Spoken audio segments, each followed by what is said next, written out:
আসসালামু আলাইকুম বিগিনার্স, কেমন আছেন সবাই? আশা করি অনেক অনেক ভালো আছেন। তো আমি প্রতিবারের মতো চলে আসলাম নতুন নতুন কিছু ভৌতিক গল্প নিয়ে। আশা করি আজকের গল্পগুলো আপনাদের অনেক অনেক ভালো লাগবে। তো বেশি কথা না বললে ছোট্ট একটা ইন্ট্রো দিয়ে আজকের ভিডিও শুরু করা যাক।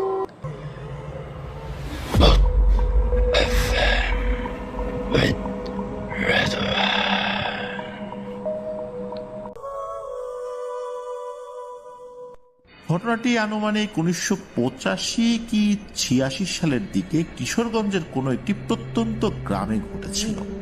বন্ধুর বড় চাচার নাম ছিল মোহাম্মদ আব্দুর রহমান। ঘটনাটি যখন ঘটে তখন ওনার বয়স মাত্র ২১ বছর। ওনাদের বাড়িটি ছিল টিনের বাড়ি। রহমান চাচা বারান্দার একটি ঘরে ঘুমাতেন। ওনার বিছানার পাশে একটি জানালা ছিল, যেটি দিয়ে বাড়ির উঠান এবং সামনের অংশ দেখা যেত। উঠান পার হয়েই ছিল ঘন ঝোপঝাড় আর ফসলের ক্ষেত। একদিন রাত্রে রহমান চাচা খাওয়া দাওয়া শেষে যথারীতি ওনার ওই ঘরে ঘুমাতে যান। সেদিন কিছুটা গরম পড়েছিল, তাই উনি বিছানার পাশের জানালাটি খোলা রেখেই শুয়ে পড়েছিলেন। জানালা দিয়ে আসতে থাকা মৃদু ঠান্ডা হাওয়ায় কিছুক্ষণের মধ্যেই ওনার চোখ ঘুমে লেগে আসে। রহমান চাচা হারিয়ে যান ঘুমের রাজ্যে। ঘুমের মধ্যে রহমান চাচা একটি স্বপ্ন দেখতে থাকেন। উনি স্বপ্নে দেখেন যে স্বপ্নের মধ্যেও উনি ওনার সেই ঘরটিতেই শুয়ে আছেন, কিন্তু উনি ঘুমিয়ে নেই। উনি ওনার বিছানার পাশের খোলা জানালাটি দিয়ে এক দৃষ্টিতে বাইরের দিকে তাকিয়ে রয়েছেন। আকাশে পূর্ণ চাঁদ এবং চারপাশ জ্যোৎস্নার ঝলমলে আলোয় দিনের বেলার মতো আলোকিত হয়ে উঠেছে। উনি দেখতে পান ওনার বাড়ির উঠান পেরিয়ে যে ঘন ঝোপঝাড় রয়েছে, সেখান থেকে কেউ একজন বেরিয়ে আসছে। তার উচ্চতা কোনোভাবেই স্বাভাবিক মানুষের মতো নয়। দীর্ঘকায় এই অবয়বটি ধীরে ধীরে এগিয়ে এসে বাড়ির উঠোনের উপর দাঁড়ায়। এবার যেন রহমান চাচা স্পষ্টভাবে অবয়বটিকে দেখতে পাচ্ছিলেন। দানবাকার সেই অবয়বটির উচ্চতা ছিল প্রায় ১০ ফুটের মতো এবং তার সারা শরীর কুচকুচে কালো রঙের বড় বড় কাঁটায় ভর্তি ছিল। দানবটির টকটকে লাল চোখগুলো দেখে মনে হচ্ছিল সেগুলো থেকে যেন আগুন ঠিকরে বের হচ্ছে। দানবটি রহমান চাচার দিকে তাকিয়ে খুবই রাগান্বিত স্বরে বলে ওঠে, রহমান, কাজটা তুই ঠিক করলি না, মরবি তুই, তোকে মরতেই হবে। এই কথাটি বলে দানবটি প্রচন্ড আক্রোশে ভয়ানক এক গর্জন করে ওঠে। এমন অবস্থায় হঠাৎ করেই রহমান চাচার ঘুম ভেঙে যায়।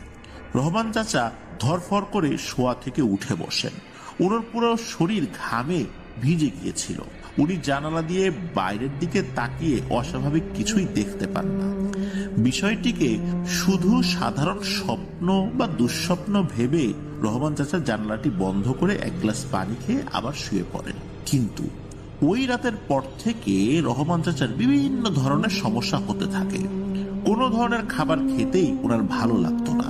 দিনের বেশিরভাগ সময়ই উনি অকারণে মানসিক বিষণ্ণতায় ভুগতেন। তবে মূল যে সমস্যাটি দেখা দিল সেটি হলো উনি ওই একই স্বপ্ন প্রায় প্রতি রাতেই দেখতে থাকেন। এক পর্যায়ে এমন অবস্থা হয় যে রাতে ঠিকমতো ঘুম না হওয়ার কারণে উনি শারীরিকভাবে খুবই দুর্বল হয়ে পড়েন। ওই সময় ওনাদের এক প্রতিবেশী নানা টুকটাক কবিরাজি করতেন। তখন রহমান চাচাকে ওনার কাছে নিয়ে যাওয়া হয়। সেই কবিরাজ রহমান চাচার কাছে সবকিছু শুনে ওনাকে একটি বিশেষ তাবিজ ও তেল পরা দেন। কবিরাজ বারবার রহমান চাচাকে সাবধান করে দেন যেন কোনো অবস্থাতেই উনি তাবিজটি শরীর থেকে না খোলেন। কবিরাজের পরামর্শ অনুসরণ করে ধীরে ধীরে রহমান চাচার শারীরিক অবস্থার উন্নতি হতে থাকে। প্রতি রাত্রে উনি যে ভয়ের স্বপ্নটি দেখতেন সেটিও দেখা বন্ধ হয়ে যায়। কিছুদিনের মধ্যেই রহমান চাচা পুরোপুরি সুস্থ হয়ে ওঠেন আল্লাহর অশেষ রহমতে, এবং সবকিছু স্বাভাবিকও হয়ে যায়। ঘটনাটি যদি এখানেই শেষ হয়ে যেত তাহলে বেশ ভালোই হতো, কিন্তু এরপর ঘটে যায় ঘটনাটির অপ্রত্যাশিত অংশ। রহমান চাচা ছোটবেলা থেকে বেশ সাহসী ও ডানপিটে স্বভাবের ছিলেন। তাই সুস্থ হওয়ার কিছুদিন পর উনি শরীর থেকে কবিরাজের দেয়া তাবিজটি খুলে রাখেন এই ভেবে যে আর কোনো সমস্যাই হবে না। এভাবে অনেক দিন কেটে যাওয়ার পর চলে আসে বর্ষাকাল। সারাক্ষণ আকাশে মেঘের আনাগোনা। থেমে থেমে অঝোর ধারায় বৃষ্টি নেমেই চলছে। এরকমই এক রাত্রে পূর্বে পরিকল্পনা করা মাফিক রহমান চাচা বন্ধুদের সাথে বিলে মাছ ধরতে যান। উনি সাথে একটি ট্যাটা নিয়ে গিয়েছিলেন মাছ শিকার করার জন্য। আকাশ মেঘাচ্ছন্ন হওয়ায় সেই রাত্রে চারপাশটা বেশ অন্ধকার ছিল। মাছ ধরতে থাকার এক পর্যায়ে রহমান চাচা ওনার পায়ের কাছে পানির মধ্যে একটি বড় মাছের নড়াচড়া টের পান। সেটি লক্ষ্য করে সজোরে ওনার হাতে থাকা ট্যাটা চালিয়ে দেন। উনি বুঝতে পারেন যে ট্যাটাটি পানির নিচে থাকা মাছের শরীরে বিদ্ধ হয়েছে, কিন্তু রহমান চাচা যখন ট্যাটাটি ধরে উপরের দিকে তুলতে যাবেন তখন উনি কিছুতেই সেটি টেনে তুলতে পারছিলেন না। এমনটা মনে হচ্ছিল যে সেটি বোধহয় পানির তলদেশে কোনো কিছুর সাথে জোরালোভাবে আটকে গিয়েছে। বিষয়টি ভালোভাবে বোঝার জন্য পানিতে হাত নামিয়ে দিতেই তীব্র ব্যথা ও আতঙ্কে রহমান চাচা চিৎকার করে ওঠেন।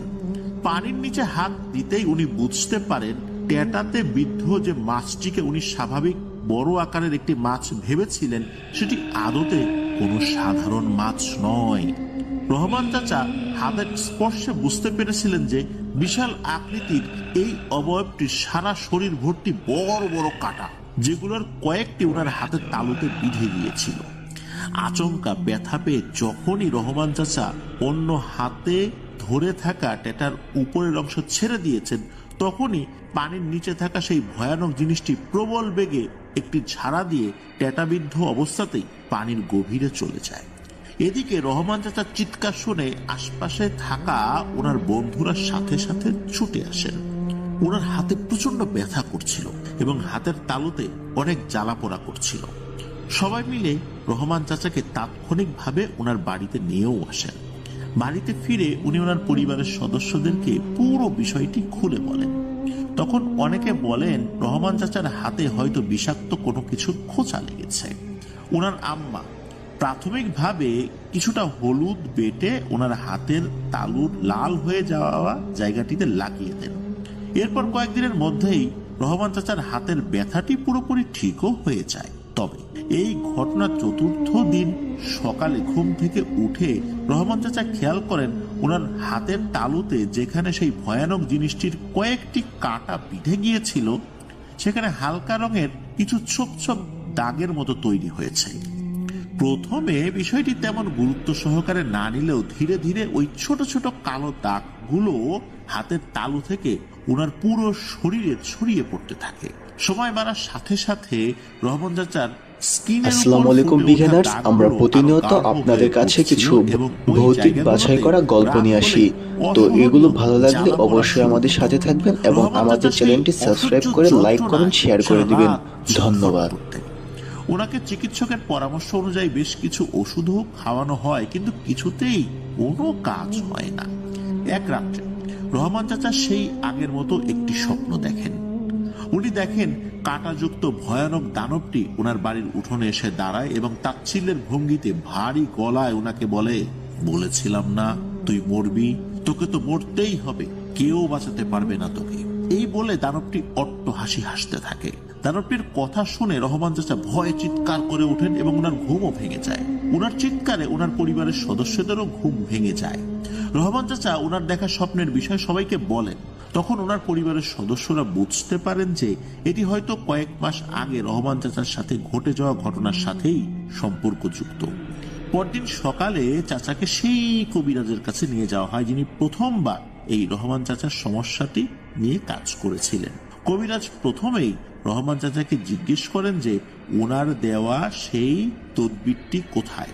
যখন উনি শুনলেন যে রহমান চাচা সুস্থ হয়ে যাওয়ার পর সেটি খুলে রেখেছিলেন তখন উনি ভীষণ রেগে যান এবং উনি রহমান চাচাকে কোনো সাহায্য করতে পারবেন না বলে সাফ জানিয়ে দেন। অনেক অনুরোধ করার পরও উনি রহমান চাচার কোনো চিকিৎসা করতে রাজি হননি। অগত্যা ওনারা নিরাশ হয়ে বাড়িতে ফেরত আসেন। ক্রমশ রহমান চাচার অবস্থা আরো খারাপ হচ্ছিল। ওনার শরীরের ছোপ ছোপ কালো দাগের জায়গাগুলোতে একসময় পচন ধরে এক ধরনের ক্ষতের সৃষ্টি হয়। এই অবস্থায় রহমান চাচার এক দুঃসম্পর্কের মামায় এক হুজুরের সন্ধান দেন। ওই হুজুরের বাড়ি ছিল রহমান চাচাদের গ্রাম থেকে বেশ কিছুটা দূরে। রহমান চাচা যেহেতু অনেক অসুস্থ অবস্থায় ছিলেন, তাই ওনার পরিবারের সদস্যরা ওই হুজুরকে অনুরোধ করেন, অনেক অনুনয় বিনয় করে অনুরোধ করেন যে একটু কষ্ট করে হলেও যেন হুজুর সাহেব একটিবারের জন্য ওনাদের বাড়িতে গিয়ে রহমান চাচাকে দেখে আসেন। হুজুর সাহেব ওনাদেরকে আশ্বস্ত করেন এবং বলেন যে উনি রহমান চাচাকে দেখতে যাবেন। কয়েকদিন পর থেকে মোটামুটি রহমান চাচা শরীরের ব্যথা একটু কম অনুভূত করতে থাকেন। আর এই কয়েকদিন পর এক সন্ধ্যায় হুজুর সাহেব রহমান চাচাদের বাড়িতে আসেন। উনি রহমান চাচাকে ভালোভাবে পর্যবেক্ষণ করেন। হুজুর সাহেব রহমান চাচার কাছে প্রথম থেকে শেষ পর্যন্ত যা যা ঘটেছে সবকিছু শোনেন।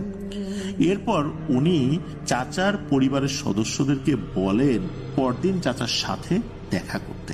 হুজুর সাহেবের কথা মতো পরদিন রহমান চাচার পরিবারের সদস্যরা ওনার সাথে দেখা করতে যান।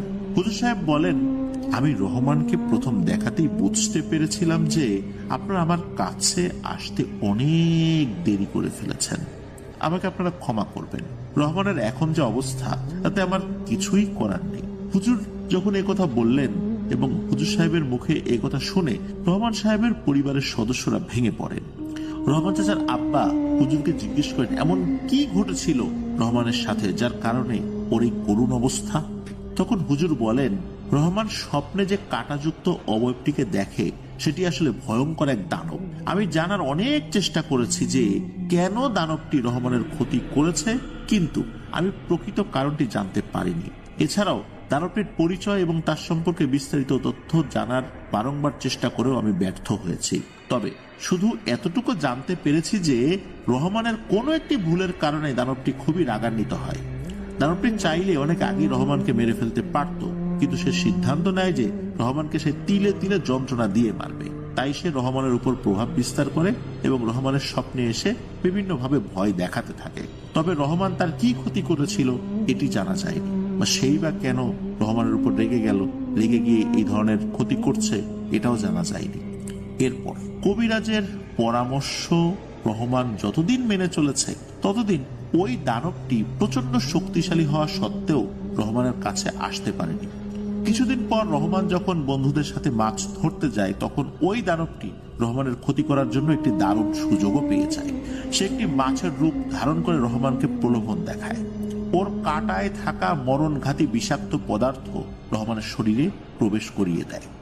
আপনারা যদি ঘটনা ঘটার 3 দিনের মধ্যে আমার কাছে রহমানকে নিয়ে আসতেন তাহলে হয়তোবা আল্লাহর ইচ্ছা আমি কিছু করতে পারতাম, কিন্তু এখন আমার পক্ষে রহমানের জন্য দোয়া করা ছাড়া আর কোনো কিছুই করা সম্ভব নয়।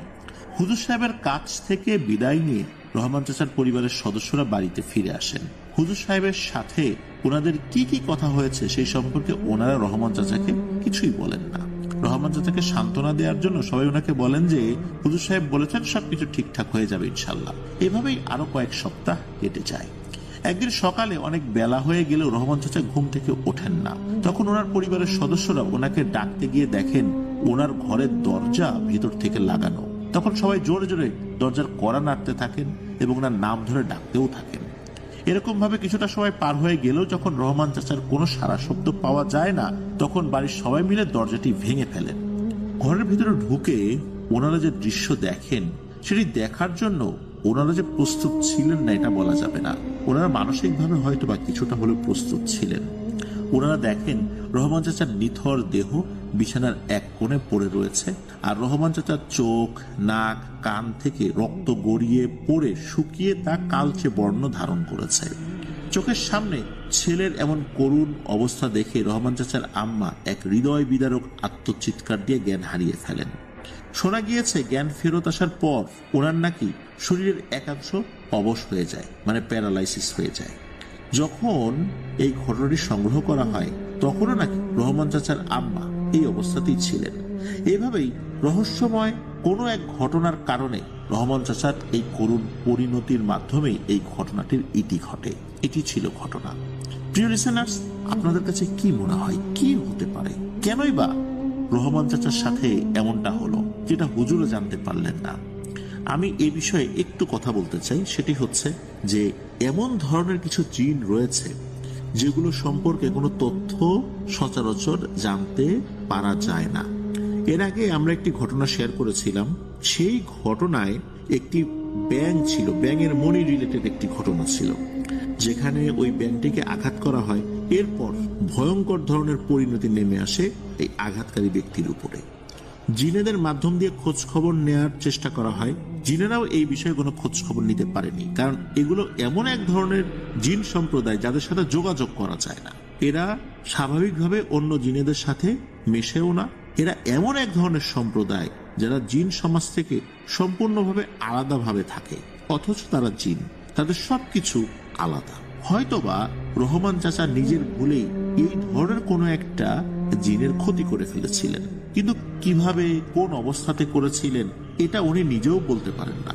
আর এই কারণেই ওই জিনটি প্রচন্ড রকমের ক্ষিপ্ত হয়েছিল।